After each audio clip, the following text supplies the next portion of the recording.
After designing and implementing my blended learning course, I did conduct some usability testing with several people, both within my organization, potential customers within my cohort, and also just within my peers in this course.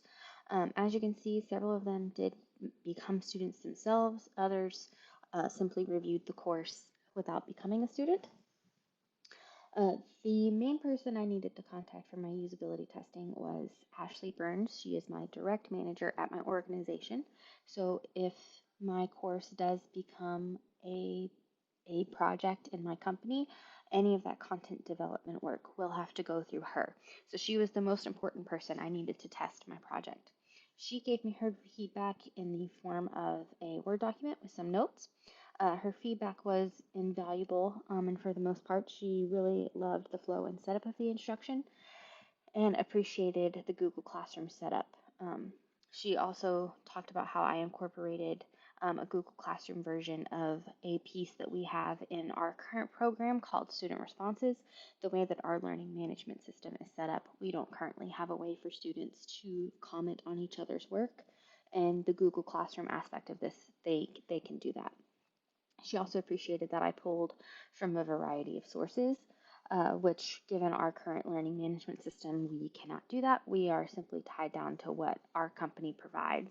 And this is some direct feedback we've actually gotten from teachers who do use our programs that they would like to be able to incorporate some of their own stuff into what we provide. She did make one note about how I would address skill gaps or response to intervention activities. That is one thing I did not include in my course, so I hope that if I'm able to develop this program with my company, that that's something that we can address in future iterations. I also received some feedback from some peers and through my cohort. Um, their feedback came mostly through our WhatsApp discussions that we have. We this is a very active discussion group that we have. So I screenshotted a couple of their things. So they all kind of gave me the same feedback that it was organized and informative, and they appreciated how I laid out my modules. And one of my teachers said, or cohort, who is a fourth grade ELA teacher, which her feedback was incredibly invaluable because my course is created for fourth grade ELA students. She said that it looked amazing, and she actually had her class also test my class, and they provided feedback in the form of a Google form. So I have a couple of notes from actual fourth grade students on my course. Most of them are all positive things. The course outlines are very clear. The activities I've laid out are clear. I did get a little bit of feedback of making some of the language a little bit easier to understand and to make the pacing a little bit better.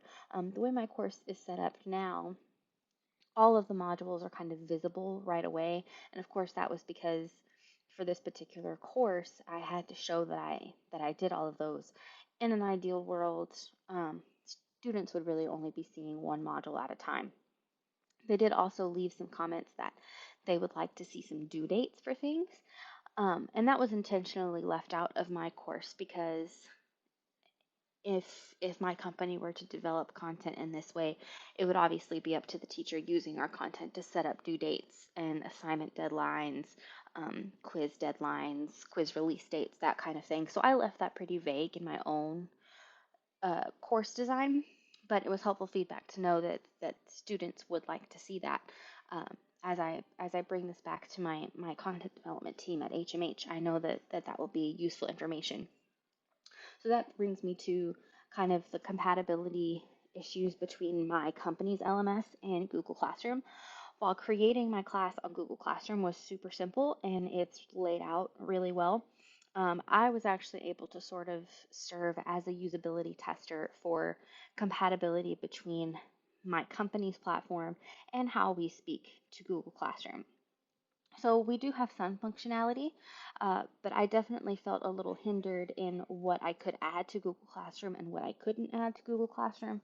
So as you can see, there's just a little ping here where we can add a particular page to Google Classroom. It works for the most part, but it does lead to this constant single sign on or sign in to ed issue. And hopefully, as my company continues to iterate and develop on our program, and if my blended learning initiative does become the wave of the future at my company, those sort of kinks will be worked out. The other thing that my company can't really control is systems or technology issues or device issues that a certain district may or may not have. Um, my course is built on the assumption that a school or district is at least almost one to one in terms of devices in the classroom. We can't guarantee that for at home. Um, but if a class or district isn't, there's really nothing I can do personally to address that. That would have to be at a district or school level, unfortunately. We are pushing, and of course, after the pandemic, more schools are one to one. So hopefully that issue will kind of resolve itself on my end in terms of how to create all that. Overall, I think the feedback I received was really helpful. Um, and I will take it to heart. I recognize that some of the language may be a little bit high for fourth grade now. So as I continue to develop this module and present it to my company, I hope that we can tweak that, play up some of these formative assessment issues that my boss Ashley pointed out, talk about gap issues. Those are all just pieces of the program I didn't quite get fully developed yet. And with time, I think they will come. I also did receive some feedback from some other peers on Blackboard, and for the most part, they were positive as well. They were wanting some clarity around my frustration with Google Classroom, and it was good to hear from other teachers, which in my case are potential users and customers of my program, that they all love Google Classroom. So I was able to clarify with them that my frustration isn't with Google Classroom itself. It's more with the compatibility between Google Classroom and my company's learning management system. So I think I learned a lot from this usability testing. I love that I was able to also serve as a usability tester for my company's program. And I look forward to taking in this feedback, taking in this user research, and developing a truly blended ELA reading curriculum for teachers. While this is just fourth grade, I hope to stretch this to K6